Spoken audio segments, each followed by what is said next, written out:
హృదయపూర్వక నమస్కారం. దేవుడు మనుషులకు జన్మనిస్తే డాక్టర్లు వారికి పునర్జన్మనిస్తారు. అలాంటి ఆలయమే ఇలాంటి హాస్పిటల్స్. అలాంటి ఆలయం మా కంటోన్మెంట్ కాన్స్టిట్యున్సీలో ఉండడం అదృష్టంగా భావిస్తున్నాను. అనిల్ కృష్ణ గారికి నా యొక్క హృదయపూర్వకంగా ధన్యవాదాలు తెలుపుతున్నాను.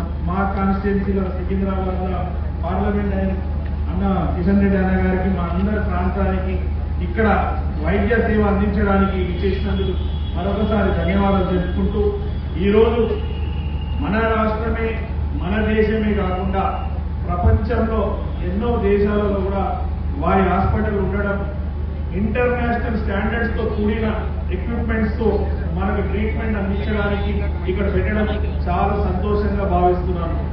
ఎందుకంటే కరోనా టైంలో చాలా మందికి బెడ్స్ దొరకక, ట్రీట్మెంట్ దొరకక ఎంతో ఇబ్బంది పడ్డారు. అందులో నేను కూడా ఒక బాధితుడిగా మీ అందరికి తెలియపరుస్తున్నాను. మా ఓన్ సిస్టర్ కి కరోనా వచ్చినప్పుడు ఎంతో కష్టమైంది. అక్కడ సన్షైన్ హాస్పిటల్ కావచ్చు, ఇక్కడ యశోద, అపోలో ఎక్కడికి వెళ్ళినా నైట్ లో బెడ్ లేకుండా ఎంతో ఇబ్బంది ఉండే. అలాంటిది గాంధీ హాస్పిటల్లో తర్వాత వెళ్ళినాక వేరే దగ్గర ట్రీట్మెంట్ బాగేది. కానీ అప్పటికి చాలా మందికి జనాభా పెరిగి చాలా మందికి అనారోగ్యం అయినప్పుడు హాస్పిటల్స్ అందుబాటులో లేనప్పుడు ఎంతో ఇబ్బంది అవుతుంది. ఇలాంటి హాస్పిటల్స్ వచ్చి ప్రజలందరికీ మంచి మెరుగైన వైద్యం అందించినప్పుడు అందరూ ఆరోగ్యం ఉంటారు.